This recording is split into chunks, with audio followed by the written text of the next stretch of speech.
le pôle Casamance tey booy xayma la population du pôle Casamance la région de Kolda la région de Sédhiou et la région de Ziguinchor c'est 2 300 000 habitants mais ñu xam ne en 2025 dinañu egg 5 400 000 habitants donc la population du pôle sera multipliée par plus de 2 par 2,4 évolution démographique boobu il faut ñu sóoraale ko ñu gis ni pôle bi ci pôle yi ñu gën a am pauvreté la bokk malgré tout le potentiel quand on classe les régions par pauvreté les 3 régions du sud ak Kédougou ak Tamba toujours ñooy nekk en tête de peloton alors que c'est les régions les mieux dotées par la nature dans tout le Sénégal 600 000 francs par tête d'habitant mooy PIB bi ñun nag ñu ne à l'horizon 2050 nous voulons multiplier ça par plus de 3 parce qu'il est question d'aller à 1 800 000 ou 2 millions de francs par tête d'habitant. C'est des régions où le taux d'emploi est très faible. 13% de taux d'emploi. Fii soo ñëwee Ziguinchor, les jeunes te disent à part Jakarta, on n'a presque rien à faire. Taux d'emploi de 13% ci yu gën a faible la ci Sénégal. Dans l'agenda de transformation bi ñu leen présenté, le pôle doit aller à 40% de taux d'emploi à l'horizon 2050. Mais comment on va faire ça? Lan mooy potentiel lu pôle bi? Parce que ay filières la ñuy développer. Si on doit regarder les filières, dafa mel ni pôle bi moo ëpp potentiel ci pôle yëpp en termes de filières. En Casamance, il y a la filière céréales. Léegi ceeb lañ ma jox. ñëpp xam nañ ni Casamance ceeb lay dunde ñun duñu mëq suuf xam ngeen ñan ñooy mëq suuf séeréer yi ndax cere dafa niroog suuf ñun ceeb la ñuy lekk moom la ñu xam ñoom président Diomaye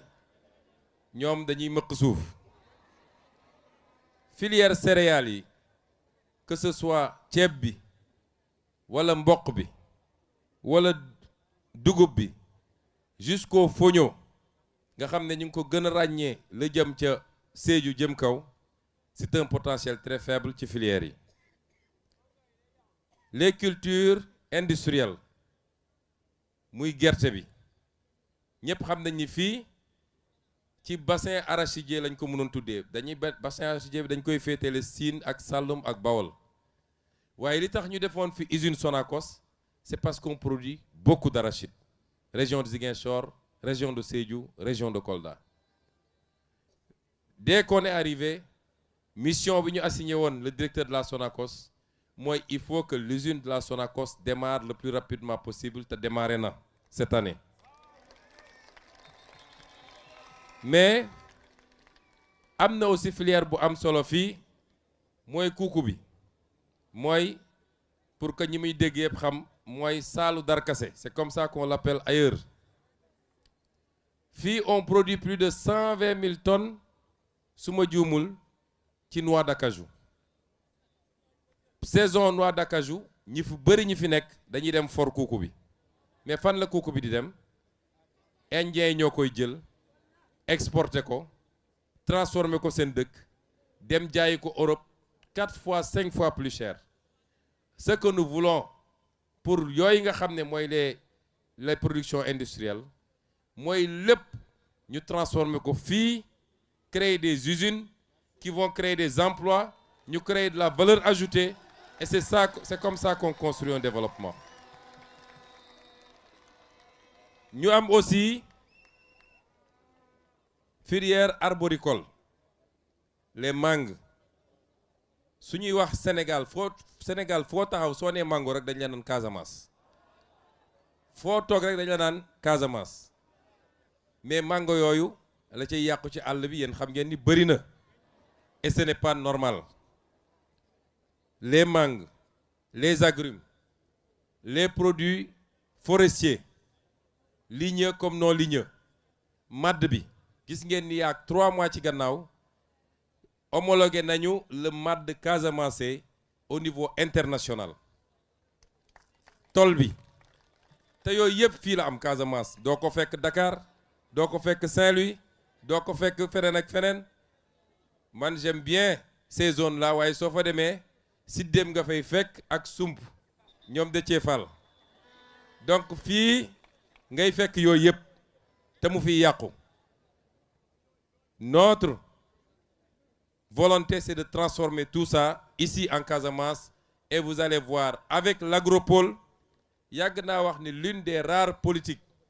que je trouve pertinente ci régime bi fi nekkoon mooy les agropoles mais pour 80 milliards agropole sud bi ak volem yi mu amoon yépp à Bignona à Oukout ba léegi dafa taxaw demul parce qu'il y avait pas de volonté mais parce que pendant des années on a combattu par les moyens de l'État parce que jàpp nañ ni y a un leader politique qui s'appelle Ousmane Sonko qui est de la Casamance demoon nañu ba bateau bi sax ñëwatul Casamance aéroport bi ñu arrêté ko ça c'est pas de la politique même ton adversaire s'il est maire d'une ville la nga xam ne dafa war a dem ci ville boobu da nga ko koy jox parce que dans cette ville nu mu tuuti am na quelques Ziguinchorois qui ont voté pour Macky Sall et donc retard yi ñu am yépp ba ci agropole bi loolu moo ko andi aéroport bi que nous comptons ouvrir au plus tard en début janvier mais jàpp naa ni fii ak décembre nañ ko ubbi parce qu'on a fait ce qu'il fallait en termes de mobilisation des ressources warul woon yàggee nii et pire encore l'aéroport de Tobor nga xam ne moo waroon tax ñu arrêté aéroport bi il l'avait arrêté pendant toutes ces années-là.